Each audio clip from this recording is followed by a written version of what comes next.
আজকে সকাল থেকেই ঘর গোছানো, ক্লিনিং আর রান্না নিয়ে দারুণ ব্যস্ত একটা দিন কাটালাম। সেই সাথে সন্ধ্যাবেলায় শেয়ার করেছি ভিন্ন স্বাদের একটা রেসিপি, সর্ষে কাঁকরোল ভাজা। ভিডিওটি কেউ স্কিপ করবেন না, খুবই মজার একটা রেসিপি ছিল। আশা করছি সবার কাছে খুব বেশি ভালো লাগবে। আসসালামু আলাইকুম এভরিওয়ান, আশা করছি সবাই অনেক বেশি ভালো আছেন। সবাইকে আরও একটি নিউ ডেইলি ব্লগে ওয়েলকাম করছি। আজকে আমি ঘর গোছানো দিয়েই দিনটি শুরু করেছি। সকালবেলা নাস্তা করে নিয়েছি, সেই সাথে তো ছেলেকেও খাইয়ে নিয়েছি, সেটা অফ ক্যামেরাতেই করে নিয়েছি। আজকে অনেক দিন হয়েছে বিছানার চাদরটা চেঞ্জ করা হচ্ছে না। এর আগের একটা ভিডিওতে বলেছিলাম যে আমার এই রুমটাতে আমি হলুদ থিমের বিছানার চাদর বিছাবো, যেহেতু ফ্লাওয়ারগুলো হলুদ ছিল। তখন আমার ধৈর্যে আসলে কুলাচ্ছিল না, যে পরিমাণে গরম পড়েছে। আজকেও গরম লাগছিল কাজ করতে। পরে আজকে যেহেতু রুমে বেশি ধুলাবালি নাই, আমি ওরকম একটা ক্লিন করব না, যেহেতু কম। এর জন্য আজকে রুমে এসি ছেড়ে তারপর কাজ করছি। একটু আরামসে কাজ করা যাচ্ছে, কিন্তু বাহিরে যেন যাওয়াই যাচ্ছিল না। বাহিরে গেলেই শরীর একদম জ্বালাপোড়া করছিল। যদিও বেশিক্ষণ আমি এসিটা অন রাখি নাই এই কারণ একটু পরেই আমার রান্নাঘরে যেতে হবে। রান্নাঘরে গেলে দেখা যায় আবার সেই গরম লাগবে। গৃহিণীর দিন মনে হয় আসলে এভাবেই কাটে সব গৃহিণীদেরই। কারণ সকালে ছোট ছোট কাজ দিয়ে যেন ব্যস্ততা শুরু হয়ে যায়। সেই ছোট ছোট কাজ থেকেই বড় বড় কাজে পরিণত হয়। একটা সময় দেখা যায় কোন দিক দিয়ে যে সময় চলে যায় আসলে বুঝতেই পারি না। আসলে আমার একটা অভ্যাস আছে কি, মানে ছোট একটা কাজ নিয়ে শুরু করলে সেখান থেকে হাজারটা কাজ বের হয়। যখন আমি সেই কাজগুলো দেখি আমি এগুলো ফেলে রেখে আসতে পারি না। আমার শরীরে যতক্ষণ কুলায়, ধৈর্যে যতক্ষণ কুলায়, আমি কাজ করেই যাই। জানি না আল্লাহ এভাবে কতদিন আসলে আমাকে সুস্থ রাখবে, আমি করতে পারবো। তবে আল্লাহর কাছে চাওয়া থাকবে আল্লাহ যেন আমাকে সেই শক্তিটা দেয়, আমি যেন খুব সুন্দরভাবে সংসারটাকে গুছিয়ে রাখতে পারি। কারণ আমার গুছানো পরিপাটি জিনিস খুব বেশি পছন্দ। নরমালি দেখা যায় ঘুম থেকে ওঠার পর আমার শুরুতেই বিছানাটা গুছানো হয় না। আমি আগে নাস্তাটা শেষ করি, ছেলের নাস্তাটা করিয়ে নেই। তারপর বিছানা গুছাতে আসি। এমনিতেই তো ঘুম থেকে দেরি করে ওঠা হয়, আর এইদিকে কাজ শুরু করে দিলে আদার্স কাজগুলো যেমন পিছিয়ে পড়ে যাবে। এর জন্য আমি নাস্তা শেষ করে তারপরে কাজ শুরু করি। যদিও কয়েকদিন যাবৎ মানে কয়েকদিন বললে ভুল হবে, বেশিরভাগ টাইমেই আমি সকালে নাস্তা খাই না, খুব কম সময়। ইদানিং যেহেতু বাসায় আম এনেছে অনেক, সকালে দেখা যায় আম, মুড়ি, চিড়া এগুলো আমার খাওয়া হয়। আবার অনেক সময় দেখা যায় শুধু আম খেয়েও থাকি। তো ঝটপট যেই নাস্তা হয় সেটাই আসলে আমি করি। বাসায় একা থাকলে আসলে যা হয়। আসলে ইদানিং তো বেশি গরম, এত কাজের মাঝেও না তোমরা সবাই আপুরা পানি খাওয়ার চেষ্টা করবে। আর পানি কিন্তু এই টাইমটাতে খুবই উপকারী একটা জিনিস। আমি চেষ্টা করি সবসময় এভাবে পানি খাওয়ার।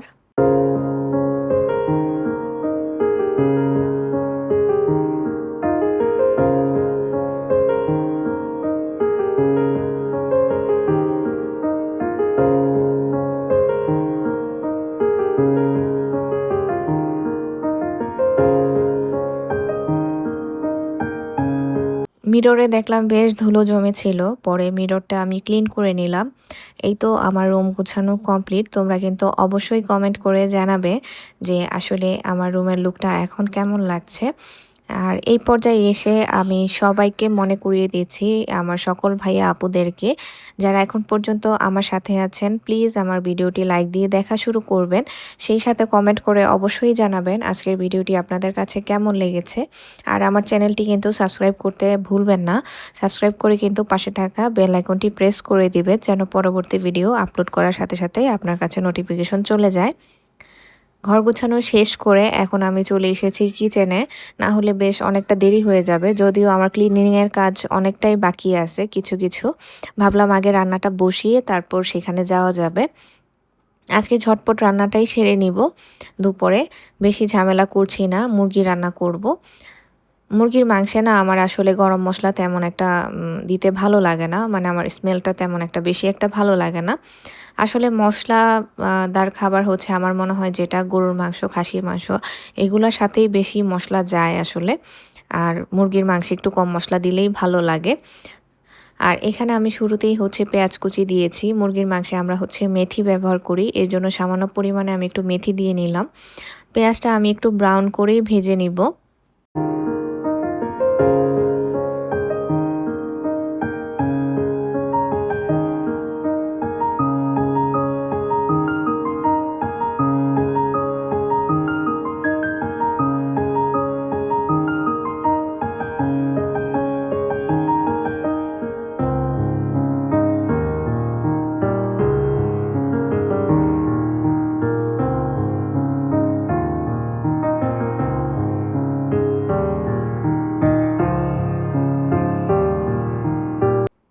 আসলে যেদিন দেখা যায় আমার আদার্স অনেক কাজ থাকে, সেদিন আমি চেষ্টা করি ঝটপট যেই রান্নাটা করা যায় সেটাই করার জন্য।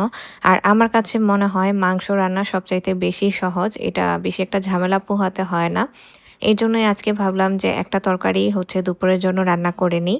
তারপরে হচ্ছে সন্ধ্যার দিকে তো আমি একটা মজার রেসিপি আপনাদের সাথে শেয়ার করবই। সেটা স্কিপ করবেন না ভিডিওটা। অবশ্যই আমার সাথেই থাকবেন। আসলে কিচেনে ঢুকলে কখন যে সময় চলে যায় নিজেও বুঝতে পারি না। যখন সংসারের অন্য কাজগুলো সামলাতে হয়, তখন তো মাথায় আরও বেশি টেনশন কাজ করে। আমি সবসময় চেষ্টা করি যে ঘড়ি ধরে কাজ করার জন্য। এতে করে আমার কাজ না অনেক বেশি সহজ হয়। টাইমটা সবসময় মেনটেন করার চেষ্টা করি। আর এইদিকে হচ্ছে রান্না বসিয়ে আমি হচ্ছে বেসিনটা ক্লিন করতে চলে আসছি। এটা হচ্ছে ডাইনিং রুমের যে বেসিনটা, এই বেসিনটা বেশিরভাগ সময় মানে ক্লিন করি আমি প্রায় সময়, কারণ এটা একটু বেশি ময়লা হয়। আর এই বেসিনটা কিন্তু ময়লা হলে ভালোও লাগে না। যেহেতু বাসায় লোকজন আসে, তখন কেউ যদি আসে হঠাৎ করে, তখন কিন্তু এই বেসিনটাই বেশি চোখে পড়বে। এজন্য চেষ্টা করি এই জায়গাটা সবসময় ক্লিন রাখার জন্য আমি। আর এদিকে দেখলাম আমার রুমের ভিতরে কিন্তু একটা শু ক্যাবিনেটও আছে। তবে এটা যে শু ক্যাবিনেট সেটা কিন্তু বোঝার কোনো উপায় নেই। এখানে ওইভাবেই ডিজাইনটা আসলে আমি করেছি। বাহিরেও আমার হচ্ছে শু ক্যাবিনেট আছে, মানে রুমের বাহিরে। এর জন্য এই ডিজাইনটা এইভাবেই রেখেছি। কিছু জুতা এখানে রাখি, কিছু জুতা বাহিরে রাখি। আর এটার উপরটাতে আমি হচ্ছে সবসময় এরকম গাছ রাখতেই পছন্দ করি। দেখলাম ওই জায়গাটাতে বেশ ধুলো জমেছে। পরে এদিকে কাজ করতে, করতে এসে দেখি আমার মুরগি কষানোও হয়ে গিয়েছে। এখন আমি এসে কেটে আলুগুলো দিয়ে দিয়েছি। আলু আমি অফ ক্যামেরাতেই কেটে নিয়েছি। সকাল থেকেই কিন্তু বেশ গরম লাগছিল। একটু পরপরই পানি খাচ্ছিলাম, কারণ এত বেশি গলা শুকিয়ে আসছিল। এরপরে দুপুরে দেখলাম যে আকাশ মেঘ করেছে আর বাহিরেও ঠান্ডা হাওয়া বইছে। পরে মনে করেছিলাম হয়তোবা ঝুম বৃষ্টি নামবে, কিন্তু না, এখানে কোনো বৃষ্টিই হয়নি। তবে আলহামদুলিল্লাহ একটু গরমটা কমেছে, যেহেতু আকাশ মেঘলা, বাহিরেও অনেক বাতাস, হয়তোবা অন্য কোনো জায়গায় বৃষ্টি হচ্ছিল। আপনাদের সাথেও একটু ভিউটা শেয়ার করলাম। আর এদিকে কিন্তু দুপুরে আমি ঝটপট বলেছি না আজকে রান্না শেষ করব। আমার ডিপে হচ্ছে বক্সে পোলাও রাখা ছিল, এটা নামিয়ে নিয়েছি। ইহান হচ্ছে বেশ কয়েকদিন যাবতই হচ্ছে পোলাও মাংস খেতে চাচ্ছিল। ইহানের বাবা খাবে না, এর জন্য রান্না করিনি। এখন হচ্ছে সন্ধ্যাবেলা। সন্ধ্যাবেলা তো আমরা হচ্ছে ভাতই খাবো। দুপুরবেলা ইহান আর আমি হচ্ছে পোলাও মাংস খেয়েছিলাম। এখন যে কাঁকরোলের রেসিপিটা করব সেটাই আপনাদের সাথে শেয়ার করব। এটা না আমি ফার্স্ট টাইম খাচ্ছি যদিও, তবে আমার আপুর কাছে এই রেসিপিটা শুনেছি এটা খেতে নাকি খুব বেশি মজা। এর জন্য আমিও ট্রাই করে ফেললাম। ইহানের বাবা খেয়ে এতটা মুগ্ধ হয়েছে কি আর বলবো, ও বলতেছে এটা তো খুবই মজা।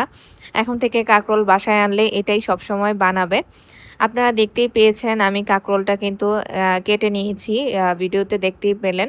এখন আমি এটা গরম পানিতে এভাবেই হচ্ছে হালকা ভাপ দিয়ে নিব, জাস্ট যেন নরম হয়ে আসে ওইভাবে।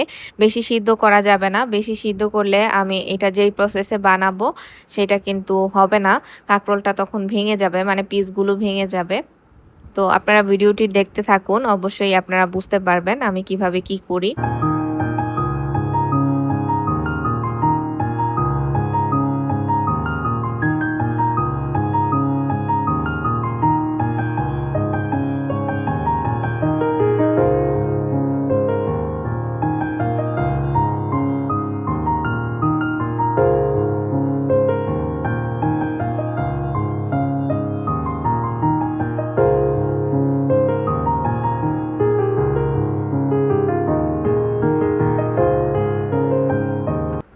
আপনারা ভিডিওতে দেখেই হয়তোবা বুঝতে পেরেছেন আমি এটা কতটুকু পরিমাণে সিদ্ধ করেছি। এটা আসলে আমি আর ওভাবে বলে বুঝাতে পারছি না। এটা দেখেই বুঝে নিতে হবে। তারপরে এটার যে ভিতরের অংশটুকু এটা খুবই আলতো করে এভাবে চামচ দিয়ে উঠাতে হবে। এটা যদি ভেঙে যায় তাহলে কিন্তু এটা যে আমি রেডি করব যেই পুরটা সেটা এটার ভেতরে দেওয়া যাবে না। আর ভেঙে গেলে তো সেটা সুন্দরও হবে না। এর জন্য খুবই সাবধানে এই কাজটা করতে হবে। আমি একটা উঠিয়ে ১ম এ আপনাদের একটু দেখিয়ে দিলাম। এরপরে যে পরেরটা আমি আরেকটা উঠিয়ে প্রসেসটা আমি একটু দেখিয়ে দিচ্ছি। আপনারা দেখেই বুঝতে পারছেন। আসলে না আমার ইউনিক রেসিপি ট্রাই করতে খুব বেশি ভালো লাগে। আপনারা যদি এই রেসিপিটি কেউ কখনো ট্রাই করে থাকেন তাহলে অবশ্যই আমাকে কমেন্ট করে জানাবেন। তাহলে আমারও খুবই ভালো লাগবে শুনতে। এই তো সবগুলো কাঁকরোল থেকে আমি এই পুরগুলো বের করে নিয়েছি। এখন আমি হচ্ছে এটা ব্লেন্ডারেও করা যাবে কিন্তু শিলপাটায় আসলে আমার কাছে মনে হয় যেটা বাটা হয় সেটা বেশি মজা। এর জন্য আমি এখানে রসুন নিয়েছি কুচি, তারপর পেঁয়াজ কুচি নিয়েছি। আর আমার হচ্ছে কাঁচামরিচটা ফ্রোজেন করা ছিল। এর জন্য এরকম সাদা লাগছে। যেহেতু আমরা একটু ঝাল লাভার এর জন্য একটু বেশি পরিমাণেই কাঁচামরিচ নিয়েছি। তারপর এখানে নিয়েছি হচ্ছে সরিষা, আস্ত সরিষা এটাও এড করব এখানে। এই তো আমার পুরটা রেডি হয়ে গিয়েছে। আমি সবগুলো উপকরণ কিন্তু একসাথে দিয়ে তারপরে বেটে নিয়েছি পাটায়। এখন প্রত্যেকটার ভিতরে এভাবে আবার হচ্ছে চামচ দিয়ে আমি পুরগুলো ভরে নিচ্ছি। এভাবে পুরগুলো ভরে নেওয়ার পরে এটাকে আমি হচ্ছে তেলে ভেজে নিব। তেলে ভাজার সময় এটা খুবই লো হিটে ভাজতে হবে, না হলে ভিতরটা পুড়ে যাবে।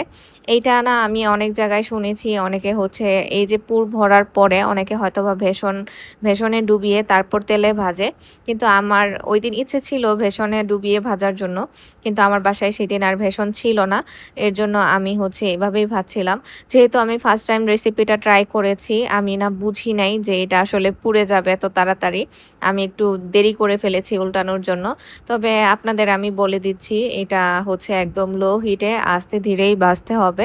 তাহলে ভাজাটা অনেক বেশি সুন্দর হবে। তবে যে যতটুকু মনে হচ্ছে যে কালো হয়ে পুড়ে গেছে এমনটা নয়। এটা কিন্তু কোনো তিতা লাগে নাই। এটা বেশ মজাই লেগেছে। আর এই তো কথা বলতে কিন্তু আমি ভিডিও শেষ পর্যায়ে চলে এসেছি। আজকে বিদায় নিতে হবে। সবাই ভালো থাকবেন। আল্লাহ হাফেজ।